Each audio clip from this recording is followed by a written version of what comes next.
Alright, I'm not going to call this part 2, I'm going to call this a Coda, because I just went to go, I spent a lot of time last night, because I was seeing this slowdown in Arizona's data, and I'm like, what if Texas follows proportionally the same path, Florida follows proportionally the same path? How do we actually get this into the thing? So I want to show you the hospitalization curves.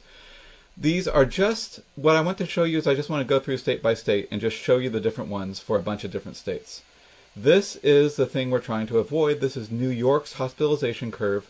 In all of these, hospitalizations are red. That's what I want you to look at relative to population. And all of them are on the same scale. So as we go through, they're on the same scale on the y-axis. So you can compare. You see New York has a ton of red. They're way up there.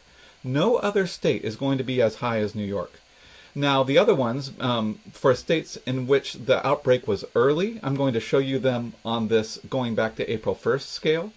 On the other ones, I'm going to show you only going back to June 1st, because why go back to April 1st? The data's not that good anyways, and the data is still calculated from back there. The other thing that you might notice on top of the red line, which I want you to look at, you see this orange sort of bar that is testing. This is something I've been playing around with.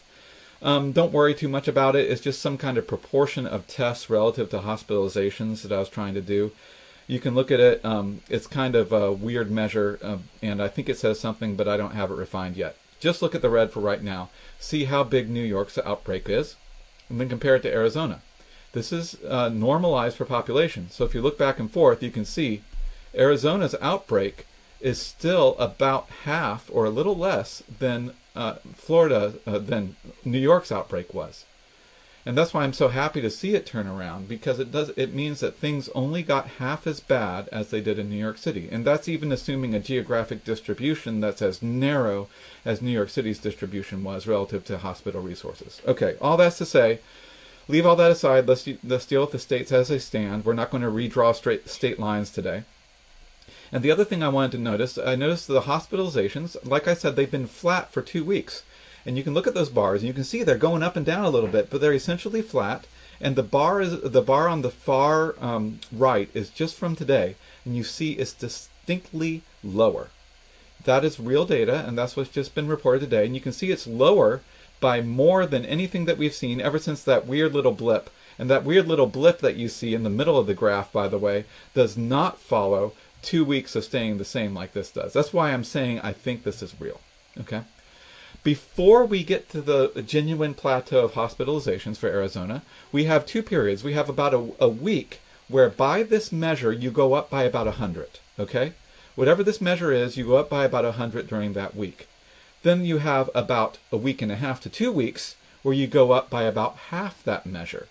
And so I'm showing you right here that you have these 2 lines shown in white, where you have sort of the sharper increase and then a shallower increase, and then you have flat.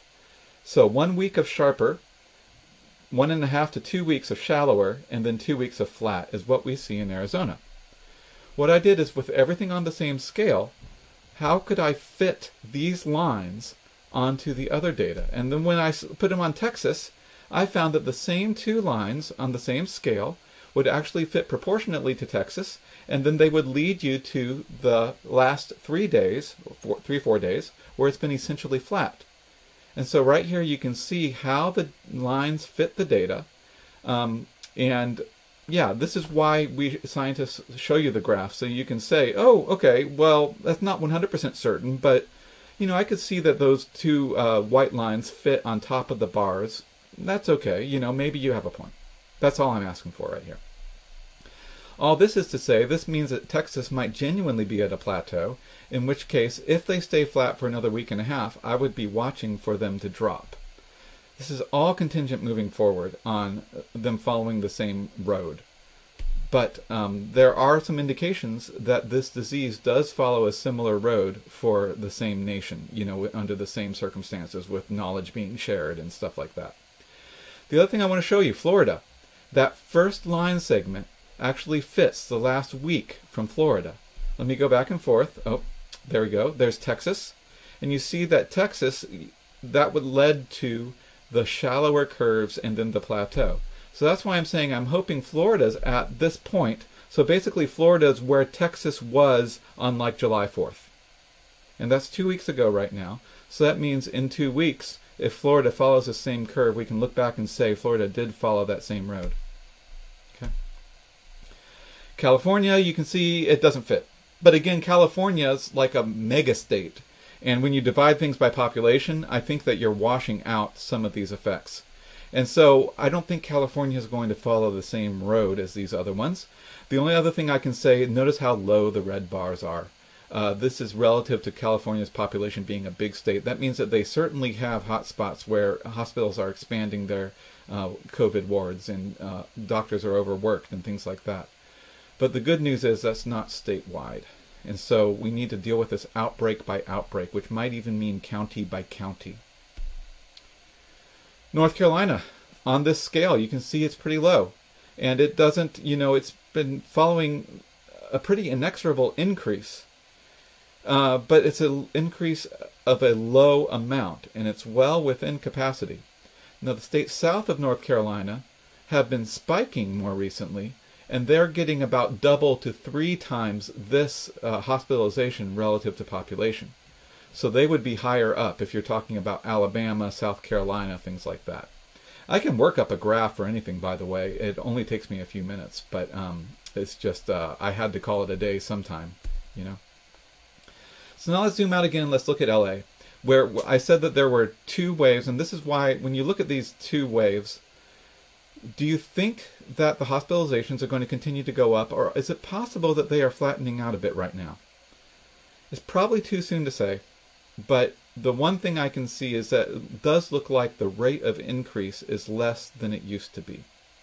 We definitely have better data now, and we have much more testing. That orange line is a lot bigger. Michigan, on the other hand, is an example of an outbreak early where it's not bouncing back like Louisiana. Is that because they're farther north? Is it because of some other factor? We don't know. And like I said, it's just in the last couple days there might be a little uptick, or it might just be the data being the data, because it takes a while to report and organize these things. So that's a little Coda. I want to tell you, it's nice to theorize. I mean, I just want to get across my own uncertainty. But the data helps me to at least deal with my own uncertainty and to say some things where, okay, actually Arizona is genuinely looking better. And I think that's better than a constant reminder of where things are the worst. We need to keep those places in mind and help them. But there are places where things might be getting better. Let's keep an eye on all of it, because we're all citizens of the same nation, right?